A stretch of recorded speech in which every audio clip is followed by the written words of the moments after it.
Alright, you don't need to do intermittent fasting to lose body fat. In fact, as long as you're eating in a calorie deficit, you will lose body fat.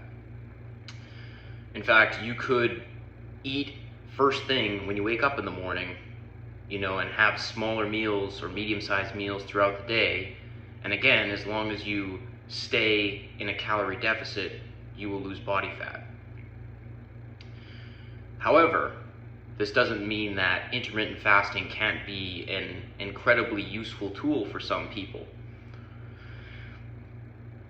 Here's where it comes into play. A lot of people, when they're dieting, a big issue they run into is nighttime cravings. Most people, if they're gonna cheat on their diet, it's gonna be in the evening. They're gonna have a craving and they're gonna give in. One way that might help you avoid this is to backload your calories to the end of the day. Save your calories for the evening.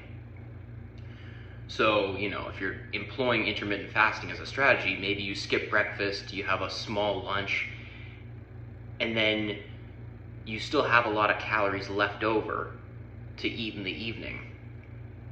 And the reason this may help some individuals to stick with their diet is if you're able to have this sort of large feast in the evening, get to feel satisfied, get to feel satiated,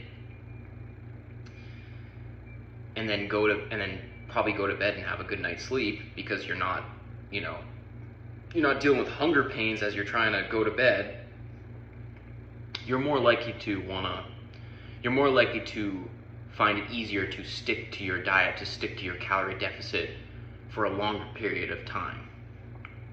Now, this doesn't work for everyone. Some people, if they wait too long to eat, let's say they fasted most of the day, their hunger hormones will spike so much that by the time they do break their fast, they'll be in binge eating mode, and they'll way overeat, and even though they fasted all day, they'll eat so many calories that they're no longer in a calorie deficit. They're actually in a surplus, and they might even gain weight.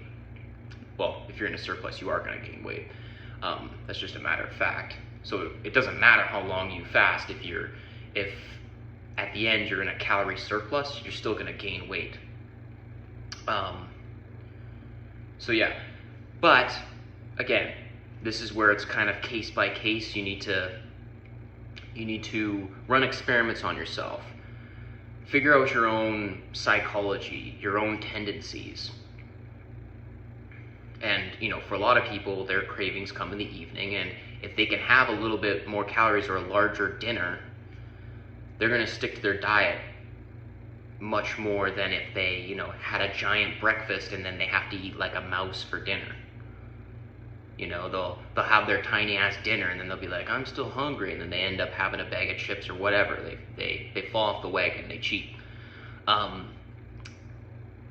So for a lot of people, it's not a bad move to maybe wait, or at least fast for the morning. You could have lunch. I mean, different people, you gotta run experiments on yourself. Again, some people, if you wait too long, it's gonna backfire on you. You're gonna wanna binge. Me personally, I find the trick is to skip breakfast but have lunch. Don't have a big lunch. You don't want to waste a ton of calories. Have a lunch with at least 30 grams of protein in it. Ideally a bit more. Little bit of carbs to give you some energy. Save the majority of your calories for the evening, so you can have that nice feast, get that nice stretch in your stomach, feel satisfied, feel satiated, and then you're gonna also have a good night's sleep probably because of it, because you're not dealing with the hunger pains. So this is a totally valid strategy to employ. But you don't have to do it this way. This is just one strategy. At the end of the day, calories are king. That's what's going to make or break your whether or not you reach your goals as far as fat loss. Another way that intermittent fasting can be useful is if, let's say it's the weekend, you're going to a family barbecue, maybe you're going on a date, maybe you're going out with friends to the bar, you're going to have some drinks, you're going to have some food. Saving the majority of your calories for the evening will be helpful in these sort of situations, because you can stick with your diet and still have fun. Still have a couple drinks, still have some food, because you didn't use up all your calories earlier in the day. Now again, intermittent fasting is not going to work for everyone. Some people, when they skip breakfast, they get headaches, they feel like shit. If that's you, have breakfast. I wouldn't force someone to skip breakfast if they feel like shit when they skip breakfast. And in fact, you could have a small breakfast. You don't have to go crazy. If you're one of those people, but you still want to save most of your calories for the evening when you have those cravings, but you know that if you skip breakfast you feel like shit, maybe have a smaller breakfast. Have a couple hard-boiled eggs and an apple, or a banana.